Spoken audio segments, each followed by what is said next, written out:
Railway का एक कर्मचारी जिसकी ज़िंदगी हंसी खुशी चल रही थी, लेकिन रिटायरमेंट से 4 दिन पहले वो अपनी ज़िंदगी को एक रहस्यमय तरीके से ख़त्म कर लेता है। ये केस सुनने में जितना आसान लग रहा है, सीधा लग रहा है, ये उतना ही ज़्यादा कॉम्प्लिकेटेड है, क्योंकि उसकी बॉडी को देखकर हर इंसान इसी चीज़ को सोच रहा था कि आखिर आत्महत्या से पहले इसको किसने इतनी बुरी तरह से टॉर्चर किया है कि उसकी पूरी बॉडी पे जगह जगह ज़ख्म थे और एक हाथ फ्रैक्चर था, कंधा भी फ्रैक्चर था।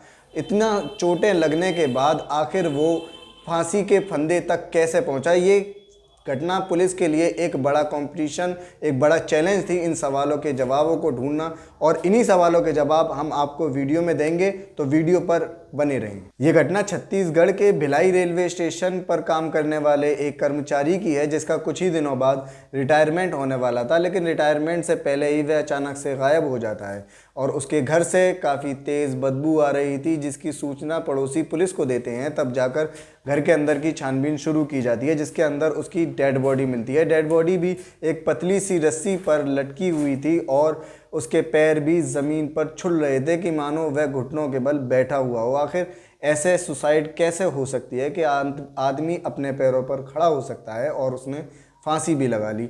ये एक बड़ा सवाल था पुलिस के लिए, जिसका जवाब पुलिस ढूंढ रही थी कि आखिर उसके साथ क्या हुआ था। उसकी बॉडी पर कई जगह गहरे गहरे जख्म भी थे, उसका लेफ्ट हैंड भी टूटा हुआ था और राइट हैंड भी उसका फ्रैक्चर था। जब पुलिस ने उसकी बॉडी को उस रस्सी के फंदे से उतारा तो उसकी बॉडी को देखकर पुलिस भी हैरान रह गई थी, क्योंकि उसके पेट पर काफ़ी गहरे जख्म थे जो ताज़ा थे और उसके लेफ्ट हैंड में फ्रैक्चर था। आखिर फ्रैक्चर होने के बाद कोई इंसान किस तरह से रस्सी को डाल सकता है और उसको अपने गले में डालकर फांसी लगा सकता है, ये भी एक बड़ा सवाल पुलिस के सामने आ गया था। लेकिन उसके बावजूद भी पुलिस ने जब देखा तो उसकी जीभ भी कटकर बाहर गिर चुकी थी। आखिर उसके साथ इतना घिनौना और इतनी बुरी तरह से टॉर्चर किसने किया था कि उसकी बॉडी पर इतने ज़ख्म थे, उसकी बॉडी कई जगह से टूटी हुई थी और उसकी बॉडी को तुरंत ही पुलिस ने अपने कब्ज़े में लिया और कब्ज़े में लेने के बाद पोस्टमार्टम के लिए भेज दिया। पोस्टमार्टम की रिपोर्ट अभी आनी बाकी है, जिसके बाद कार्रवाई आगे की जाएगी। और जैसे ही उसकी मौत की खबर उसके परिवारजनों को दी जाती है, उसकी बहन आकर उसी की बीवी और बच्चों को शक के दायरे में लेते हुए FIR दर्ज करवाती हैं। और आगे की घटना के बारे में जब हमने मृतक की बहन से बातचीत की तो उसने कई ऐसे रहस्य खोले जिनको सुनकर शायद आप भी हैरान रह जाएंगे।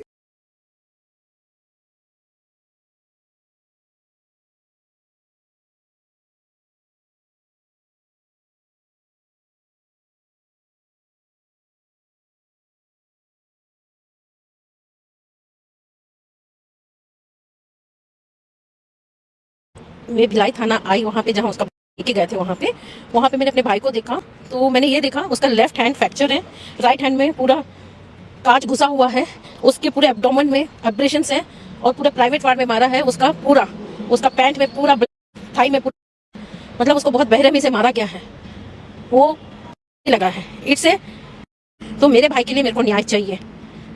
तो आप यहाँ थाना आई तो क्या कुछ बात हुआ है अभी? क्या थाना में आई हूँ तो वो मेरा रिपोर्ट नहीं लिखा रहे थे, तो मैंने कहा मैं मीडिया को बुला रही हूँ करके, तब उसे एक व्हाइट पर्ची में लिख दिया, बोले कि यहाँ के थानेदार नहीं है, अभी नहीं आ सकते हैं, आप लोग जाइए, कल आके लिखा। कल क्यों लिखाएंगे, आज लिखाएंगे ना, क्यों नहीं लिखा? अभी इतना हम बोले मीडिया को लेके आ रहे हैं, तब वो लिखना चालू किया हमारा। और एक और बात बता दूं, 2 साल से मेरा भाई अलग रहता है उनसे। अभी उसके बेटे का जनवरी में एक्सीडेंट हुआ था, क्लेविकल फ्रैक्चर था, वो मेरे हॉस्पिटल में आके सर्जरी करा के, उस मेरा भाई ने खुद बोला, रे इस इतने बड़े बेटे का कौन देखभाल करेगा, मैं जाता हूँ करके चला गया, ठीक है। लेकिन 2 साल से उसके मोबाइल को पूरा हैक करके रखा गया था, वो किसी से भी बात करेगा, कुछ भी बात करेगा, उनको पता चल जाता था। मेरा भाई ने बोला उनका कोई रिलेटिव है, पुलिस वाला है, रायपुर में रहता है, वो ये सब करा रहा है करके। और वो मेरे हॉस्पिटल में भी मेरे सर लोग के पास गई थी बात करने, लेकिन सर ने उसको भगा दिया वहां से। बट वो मेरे, आप नर्स हैं, आप थोड़ा अपना मैं सलोमी हूँ, मैं नर्सिंग सुपरिटेंडेंट हूँ बालाजी हॉस्पिटल में, ठीक है। और क्या बोलते हैं, वो मेरे घर भी लड़ाई झगड़ा करने के लिए आई थी, तो मैंने ना 112 को बुलाया, वो पुलिस वाला आया और उससे बात कर रहा था, और पुलिस वाले के सामने उसने ये धमकी दे के गई है, मैं तेरे को भी देख लूंगी, तेरे भाई का मैं तेरे सामने भेजूंगी, तू क्या कर सकती है। उस समय क्योंकि मैंने 112 बुलाया, वो पुलिस वाला भी मुझसे कुछ बात नहीं किया। फिर मैं महुआ थाना गई थी, लेकिन किसी ने मेरा रिपोर्ट नहीं लिखाया, उसी से कुछ पेपर में लिखा लिए, क्या लिखा है वो भगवान जानता है। लेकिन जब मैं रिपोर्ट लिखाने के लिए गई हूँ तो किसी ने रिपोर्ट नहीं लिखा मेरा। तो जिस तरह की बातें आ रही थी सुबह की, उन्होंने खुद ये गलत कदम उठाया है, तो क्या ये आपको लग रहा है? नहीं है, कोई भी देख के बोलेगा जिसका लेफ्ट हैंड फ्रैक्चर है वो इतना ऊंचा में ऐसे बंदे का और लगाया है उसने, तो वो हैंग करना चाहिए, वो तो जमीन में आल्टी पाल्टी मोड़ के बैठा है, वो पुलिस वाले फोटो है उसके पास, आप खुद देख लीजिए, वीडियो है उसके पास में। ऐसा कैसा पॉसिबल हो सकता है? जो जमीन में बैठा इंसान लगा लेगा उतने ऊंचे से, और वो लगा ही नहीं सकता है, मेरा भाई लगा ही नहीं सकता है। तो क्या कारण होगा इसके, जो सारी चीजें आप बता रहे हैं, आप आरोप लगा रहे हैं कि आरोप लगा नहीं रही हूँ, ये फैक्ट है, मैं बता रही हूँ। मेरे भाई का 2 साल बचा है नौकरी खत्म होने के लिए, वो दिन भर पैसा पैसा पैसा का एलिगेशन लगाती है। वो मेरा भाई किसी से भी बात करेगा, अगर कोई मेल से भी बात करेगा तो उसको तकलीफ है, फीमेल से भी बात करेगा तो तकलीफ है। हाँ, अभी वो चाहती है कि इसको ऐसा हो गया तो लड़के को नौकरी मिल जाएगा और उसको पैसा मिल जाएगा, बाकी सब दुनिया में जाए, उसे कोई तो इतने दिनों के बीच क्या आपसे बातचीत हो पा रही थी? वो कुछ बता रहे थे आपको कि वो किस हाँ, तरीके मेरे से को रहे बताया था, हैं? परसों सवेरे मेरे को कल भी मेरे को फोन लगाया, परसों भी लगाया, बोला चिन्नी मेरा 12 जोड़ी चप्पल ना ये लड़का साला जला दिया है, ये लैंग्वेज था उसका। बोले छोड़ दे दरिद्रता, चले गई, सोच ले अगर तेरा जोड़ी, लेकिन तू आराम से रहे, अच्छे से रहे भाई, ऐसा।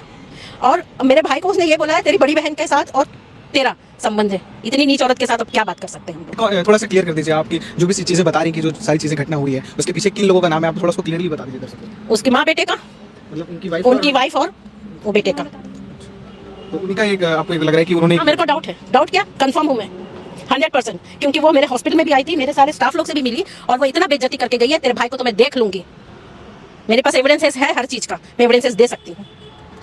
तो क्या पोस्टमार्टम रिपोर्ट आप तक अभी पहुंची है? आप देखे हैं ये सब सारी चीजें जो आप बता रहे हैं, आप वहीं पर पहुंच के अस्पताल में देखिए सब सारी चीजें जो आप बता रहे हैं, उनको यहाँ चोट लगा। बिल्कुल बिल्कुल, मैंने देखा है, सस्पिशियस है पूरा वो।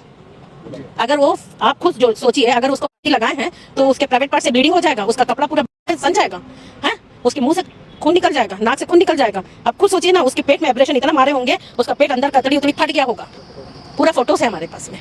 तो ये कब से चल रहा था? कुछ जानकारी मिली कि आपको कि कितने लंबे समय से? मैं बता देती हूँ आपको, 2 साल पहले एक दिन वो 112 बुलाई है और उसको घर से निकाल दिए, तो मैंने अपने क्या कारण रहा होगा? मतलब आपसी घर में क्यों लड़ाई झगड़ा कर वो रहे थे? लोग, मैं तो कभी उनके घर जाती नहीं हूँ, कभी मैं उनसे मिलती नहीं हूँ, तो ये सब तो नहीं मालूम है। मेरा भाई मेरे को फोन करके बोला ये लोग 112 बुला के मेरा बहुत बेइज्जती की है, इवन उसने रेलवे में सारे जगह सारे ऑफिसर्स के पास चले गई, वो जहाँ ड्यूटी में काम करता था वहाँ चले गई उसको बदनाम करने के लिए, ठीक है। और कहाँ कहाँ नहीं गई, सब जगह गई है, हमारे फैमिली मैटर में भी बहुत गई है। हाँ। पापा के पास भी गई है, मतलब इनके पति। तो जो अब वो इतने देख लूंगी बोलती है, हम लोग को मार देगी बोलती है, कौन से बेस में बोलती है? ये मेरे को पता लगाना है, किसी का मोबाइल हैक करना कितना बड़ा जुर्म है, जुर्म है ना। 2 साल से उसका मोबाइल, उनका कोई पहचान वाला पुलिस वाला जो रायपुर में रहता है, मेरे भाई का पूरा मोबाइल हैक किया है उसने, और वो हर एक मोबाइल के एक हैक को निकाल के हम लोग को सुनाती है, बार बार एक ही बात बोलती है उसका इसके साथ। अरे किसी के साथ बात करने से, उठने बैठने से कोई किसी के साथ रिलेशन नहीं होता है, तुम भी तो पढ़ी लिखी लड़की हो, टीचर है। अभी आपकी क्या मांग है, आप क्या चाहते हैं? मैं तो अपने भाई के लिए न्याय चाहूंगी, मैं न्याय चाहूंगी, मैं ऊपर तक जाऊंगी इसके लिए, क्योंकि वो साफ दिख रहा है। अभी कितने दिनों से वो अपने परिवार वालों के साथ रह रहे थे? क्या एक लंबे समय से रह रहे थे कि? नहीं, वो तो पहले ही रहता था, 2021 में निकल गया था, फिर अभी जनवरी 2025 में उसके अपने घर चला गया। उस समय क्यों निकल गया था? बहुत मारपीट करते थे उसके साथ में, तो वो अपने घर से निकल गया, बाहर रहता था। लंबे समय से पारिवारिक लड़ाई वो झगड़ा तो जब से शादी किया उस दिन से उसका यही धंधा चालू हो गया है, पैसा ही चाहिए उसको।